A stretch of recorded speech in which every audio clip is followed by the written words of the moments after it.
berselingkuh dengan ibunya di Serang, Banten menghebohkan publik. Tak hanya berselingkuh, keduanya bahkan sudah melakukan hubungan badan. Karir dan lain-lain. Pengen seks bebas dulu. 2022 November bulan kemarin, tanggal 15. Kronologi penggerbekannya gimana waktu itu? Jadi waktu itu aku kan kerja, aku punya usaha kan Kak, mie ayam. Jadi Bapak lagi beli bahan-bahan mie ayam ke Jakarta. Jadi jam 1 itu Bapak pergi ke Jakarta. Nah dia itu kalau nggak salah shift 2. Nah udah gitu pas Bapak berangkat. Assalamualaikum warahmatullahi wabarakatuh.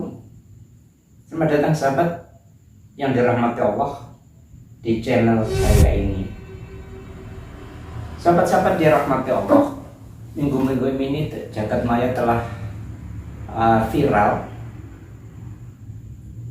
seorang menantu berzinah dengan mertuanya, atau istilahnya seorang menantu berselingkuh dengan orang tuanya, yang parahnya itu kemudian digerebek oleh orang lain, digerebek oleh tetangganya, dan terbukti di dalam suatu kamar, kemudian mereka telanjang. Sahabat-sahabat dirahmati Allah, saya tidak akan menyoroti terkait dengan perzinahan itu sendiri, tapi saya ingin sebagai seorang muslim, saya perlu mengingatkan kepada saudara-saudara, kepada siapapun yang merasa dirinya seorang muslim, bahwa perbuatan zina itu adalah perbuatan dosa besar, dan itu Allah tidak akan mengampuni sebelum Allah benar-benar tobatnya tobatan masuk. Dosanya besar kayak apa? Ada sebuah cerita sahabat-sahabat yang dirahmati Allah. Pada zaman Rasulullah SAW, ada seorang namanya yatim piatu yang namanya Ma'is bin Malik. Beliau yatim piatu, kemudian menikah, dan pada suatu saat gejolak birahinya nggak bisa ditahan, akhirnya terjadilah perzinahan dengan budaknya, perzinahan dengan seorang budak, bukan budaknya, dengan seorang budak. Nah, ketika sudah berzina, setelah berzina itu, kemudian baru sadar dia menyesali perbuatannya. Secara logika, ketika orang menyesal perbuatannya, beristighfar, karena nggak ada yang tahu. Nggak ada orang tahu, yang tahu hanya dia dan yang diajak zina. Dan posisi Ma'is itu sudah menikah, dalam Islam tidak dikatakan muhsan. Oleh karena itu, karena sadar bahwa dosa zina itu dosanya sangat besar, dan Allah tidak akan mengampuninya kecuali tobatnya benar-benar tobat. Nah, tobatnya bagaimana? Ada sebuah cerita. Karena pada masa sahabat ini adalah masa Rasulullah SAW, maka setiap segala sesuatu yang terjadi akan datang kepada Rasulullah untuk minta nasihat. Maka oleh mertuanya, Ma'is bin Malik tadi disuruh oleh mertuanya datang kepada Rasulullah untuk minta saran. Karena apa? Dia menyadari bahwa dosa berzina itu adalah dosa besar.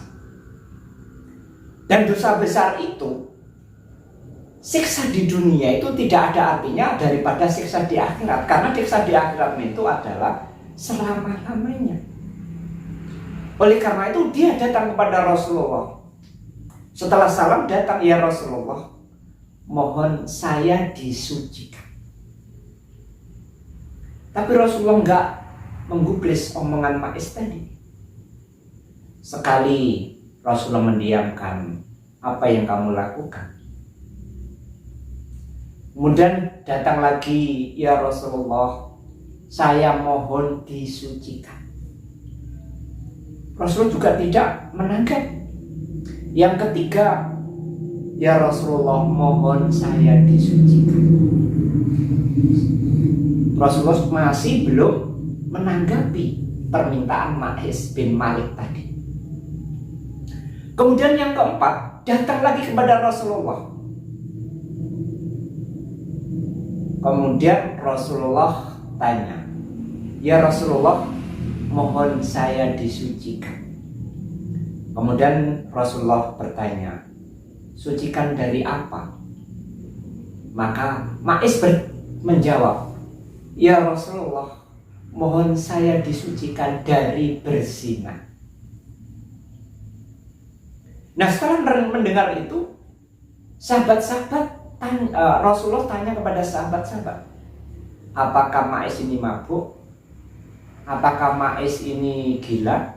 Atau Ma'is ini sedang tidak waras? Makanya kemudian sahabat suruh meneliti. Ada yang buka mulutnya, dicium mulutnya, ternyata nggak bau. Kemudian tobatnya diterima oleh Rasulullah SAW. Maka Rasulullah menyuruh sahabat itu menggali tanah, kemudian Ma'is dipendam sampai sedada, kemudian dilempari batu sampai meninggal dunia. Nah, setelah itu selama 3 hari para sahabat berselisih paham apakah Ma'is ini termasuk matinya husnul khotimah atau su'ul khotimah. Husnul khotimah atau su'ul khotimah, sampai 3 hari terjadi suara-suara sumbang terkait dengan meninggalnya Ma'is karena dirajam tadi. Maka kemudian Rasulullah SAW memberi jawaban bahwa tobatnya Ma'is tadi akan andai kata memberi syafaat kepada orang Madinah itu cukup. Tobatnya Ma'is memberi syafaat masyarakat Madinah itu cukup. Artinya tobatnya diterima oleh Allah Subhanahu wa ta'ala. Dari kisah ini sahabat-sahabatku, bahwa seorang yang berzina itu dosa besar baru diampuni oleh Allah Subhanahu wa ta'ala dengan dirajam. Ketika dirajam ini otomatis mensucikan dosa dia di dunia, di akhirat tidak akan dia disiksa oleh Allah karena telah disucikan, telah diampuni oleh Allah. Karena kita tahu bahwa hukum Islam itu yang pertama adalah penghapus dosa, yang kedua adalah pencegahan. Ketika orang sudah berzina itu seperti ini, akan mendapatkan hukuman seperti ini, maka orang lain akan berpikir panjang untuk berzina. Yang kedua, bagi orang yang berzina itu adalah tobatnya orang yang berzina di dunia itu, maka di akhirat tidak akan dapat siksa. Makanya kita bayangkan bagaimana seseorang yang berzina tadi tidak ada yang tahu. Andai kata bertobat, hanya bertobat saja minta ampun bisa. Tapi Ma'is tidak lakukan itu karena ingin disucikan oleh Allah. Karena ketika orang mau istighfar itu belum tentu diterima oleh Allah. Kita tidak tahu bagaimana Allah menerima tidak tobat kita. Tetapi ketika ada hukum yang menaungi, hukum yang diterapkan, tobatnya seseorang muslim itu adalah minta dihukum sebagaimana hukumnya yang pernah terjadi di zaman Rasulullah. Terus bagaimana kondisi sekarang? Kan tidak ada negara yang menerapkan. Maka rajam itu hanya boleh dilakukan oleh negara. Ketika 3 negara, tidak seorang pun yang boleh melakukan itu kecuali negara. Nah, mumpung ada kesempatan, sahabat-sahabatku yang dirahmati Allah, andai kata Anda tergelincir oleh dosa karena perzinaan, baik mukson maupun ghairu mukson, baik itu yang sudah punya suami, pernah bersuami istri maupun yang belum bersuami istri, maka dosa tetap dosa besar. Bertobatlah, mohon ampun kepada Allah dengan tobatan nasuha, benar-benar tobat, disesali perbuatan itu dan tidak akan diulangi lagi. Semoga Allah akan mengampuni. Karena itulah sahabat-sahabatku yang dirahmati Allah, dosa zina adalah dosa yang besar dan Allah bisa mengampuni kalau modelnya seperti Ma'is itu baru bisa disucikan oleh Allah di dunia, yang akan di akhirat tidak akan mendapatkan siksa.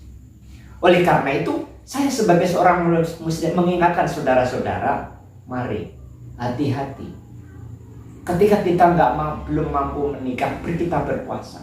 Ketika kita mau bernikahlah, jangan sampai tergelincir kepada perzinaan. Bahkan dalam Islam, pintu zina itu ditutup. Sehingga dalam pergaulan seperti sekarang ini hanya keimanan, ketakwaan individu yang berpengaruh pada kita.